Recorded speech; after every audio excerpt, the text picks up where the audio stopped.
slow up, no I don't take shit. I got no love for the fakeness. If you wanna play tough and wanna hate this, I'll always show up.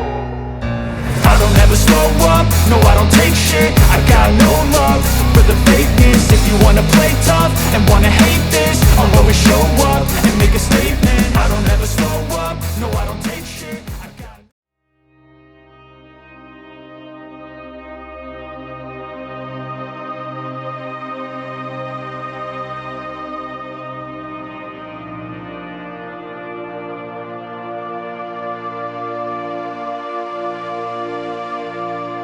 Sejarah Ki Ageng Kutu, salah satu kerabat dan punggawa kerajaan Majapahit di era Brawijaya V.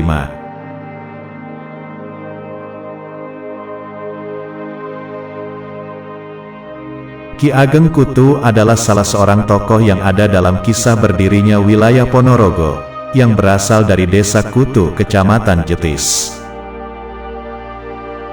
Ki Ageng Kutu memiliki nama lain yaitu Demang Kutu Surya Alam. Ki Demang Suryo Alam adalah kerabat Prabu Brawijaya V, yang berkuasa atas daerah Wengker. Ketika Prabu Brawijaya menobatkan Raden Patah sebagai pemimpin daerah Demak, Ki Ageng Kutu merasa kecewa, karena dia merasa seharusnya dirinya lah yang lebih pantas untuk menyandang jabatan tersebut. Karenanya ketika terjadi peperangan di Majapahit, Ki Ageng Kutu memilih untuk pergi dan pada akhirnya mendirikan padepokan di daerahnya, yaitu daerah Wengker. Daerah kekuasaannya di masa lalu adalah Kademangan Surukubeng, sekarang menjadi nama sebuah desa yaitu Desa Kutu, Kecamatan Jetis, Ponorogo. Ki Ageng Kutu adalah seseorang ahli sihir, dia begitu sakti dan berilmu tinggi. Bahkan dia memiliki dua buah keris yang menjadi andalannya, yaitu keris Kiai Jabadras dan keris Kiai Condong Rawe. Di daerah pelariannya, yaitu Wengker, Ki Ageng Kutu cukup sukses dalam membangun sebuah daerah kekuasaannya. Karena hal ini dianggap sebagai ancaman bagi Raden Patah, sehingga Raden Patah mengutus Raden Batoro Katong dan para pengawalnya untuk membentuk sebuah daerah kekuasaan di daerah Wengker. Pada zaman dahulu masyarakat di daerah itu tidak percaya akan ada Sang Hyang Tunggal. Hal ini diakibatkan karena adanya ulah dari Ki Ageng Kutu. Melalui padepokannya, dia mendidik putra-putri daerah dengan berbagai macam ilmu, di antaranya adalah ilmu kanuragan, filsafat, dan ilmu seni.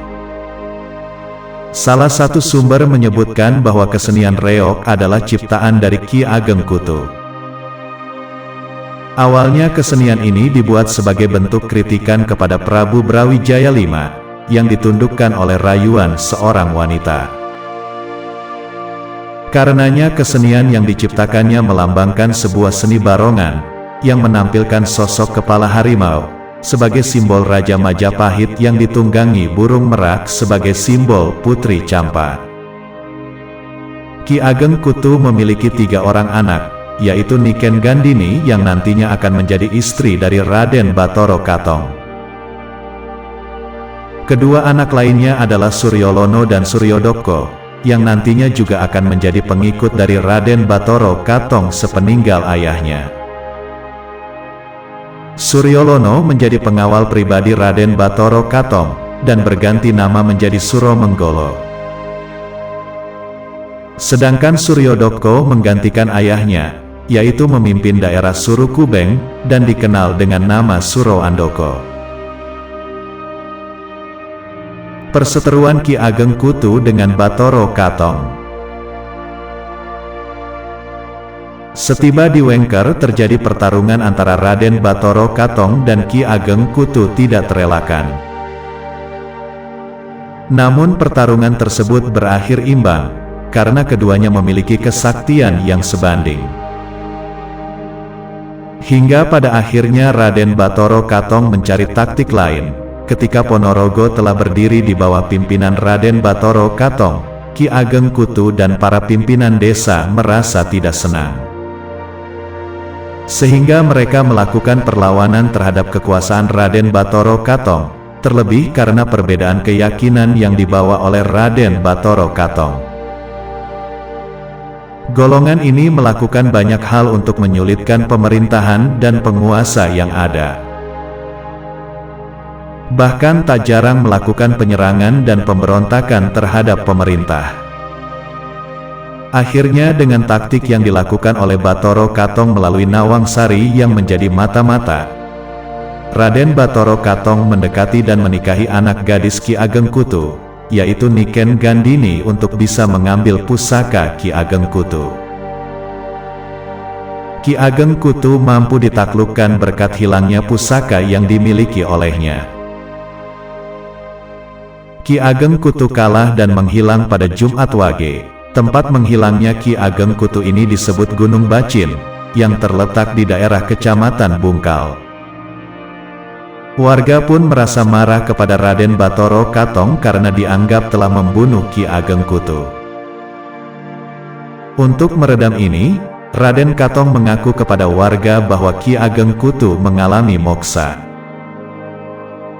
Selain itu Raden Batara Katong mengaku bahwa dia adalah manusia setengah dewa.